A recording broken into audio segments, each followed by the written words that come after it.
Julius Malema is a gift to Africa and really speaks to the heart of Africa and it really gets the African youth because he speaks about what really matters. Although he can be termed to be a radical, sometimes he has these sentiments that are perhaps very harsh to the whites and people who are not black South Africans. We really wonder what will be our place if this gentleman gets to be the president of South Africa. Yes, and I really read, of course, because he has a lot of years, but quite just young, averagely. He has done a lot to come up with EFF. You know, he was part of the party, ANC, National Congress, youth wing, But now he came up with EFF and really has grown that are relating to the struggle that he's trying to put forward. So I think Julius Malema has done a very good job in just giving out his voice. And this, I think, even the government is listening to Julius Malema because there are policies that they are making because he came up with such and such, you know. So I think baseline, he is a gift that Africa needs and the inspiration that the African youth needs right now.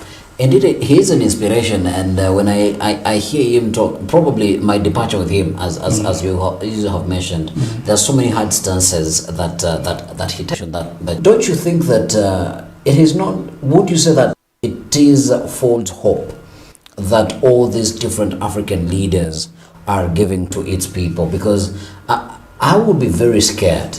I am not afraid to start a journey, but I will be very scared to start a journey that to some extent I am not going to be able to deliver. Not because external factors are going to impede me to deliver, but because along the way I might personally lose the track to deliver that promise. Don't you think that there are leaders in Africa that are putting that burden onto themselves and they know behind their heads they will not be able to deliver their countries? And I'll give you examples. Look at the coup that has happened in Niger. What mechanisms are they going to put in place to make sure that they are able to deliver the promise that they are giving to their people? Because I've seen people even go out on the streets in Niger celebrating the coup. So meaning that they have gained the sort of the trust of the citizenry. But are you in the position to deliver? You get, and you are going to partners like Russia. You get, that's where I have the problem. Yes, give people hope, be able to deliver them, but at the end of the day, is it going to really happen? And before I even let you speak, look at what Paul Kagame did in Rwanda. They said we are done with the French, and first things first, we must go back to speaking our local languages. They did away entirely with French, and I think it also happened in I don't know if it's Mali, where they go to demote French from their national language and made it sort of their third language, because you can also not entirely do away with it, because this is a language that you have spoken the entire generation. Yes, the entire generation. But these deliberate actions show you that there are plans in place to make sure that we emancipate ourselves from what we're calling oppression. Well, I can say without a doubt that the coup way is not the right way, because personally I believe in democracy, and I believe in people having a say in who is going to be president. Because in a coup you just have a strong man who will just be able take to over. convince the generals. But when people like change, and when they see change, they celebrate. So the people in Niger today, they are celebrating that drastic change that has happened in the country. But the big question, as you said, is what happens next. You've said that we don't want France in this country. You've said that the US should stay with their aid. We don't need it in this country. Which is still all right. Which is still all right. It's still okay. They have the right to say it's a sovereign country, But now you have to look what happens next. Where are you going to get partnerships to build roads. We're going to get partnerships for banking, the financial sector. You know, it can crumble at any time, and your currency will lose value. You know, we're going to get people who will be stakeholders in whatever you want to do in this country. So these are the critical points that these leaders have to elaborate, because Russia is busy. You know, it's overworking. Russia is busy right now. It's overworking. It's on steroids. It has a war to fight. And also, you are here now. You're saying that now we have ended friendship with all countries. We are now depending on you. You know, so a lot of things to consider for Africa really to move forward. And I always say that Africa needs to be clever. You know, there is no country that is going to assist us if we are going to fully depend on that country. Even each country has its own interests. Even if the US has interest in Kenya, it has something that it wants from Kenya. It has its people to defend, you know. Absolutely. I usually see this, the US aid is usually said from the American people. You know, the slogan is from the American. That is taxpayer money coming to you, you know. So you have to really make that count. How do you make that count? America has to get something from you. So we really have to go to the table and make policies, agreements that are really beneficial to Africa. And what has been happening, sadly, is that the West have known that we are greedy, and we have greedy leaders.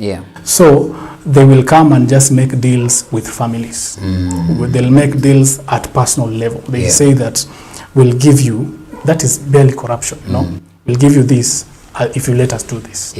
And the entire policy of the country gets to be made because someone was bribed at a higher level, you know. So it needs Africa to call for a meeting to just reevaluate what we have and the agreement that we sign with these outside countries, and come up, you know, like, for example, we can say China has a very lucrative way in which they interact with leaders and Africa. They say non-interference, you know, we'll give you loans. We'll just give you loans. Whatever happens in your democracy, that... When do you know? You are doing a story now. Sure to give us back our money. And profit, you know.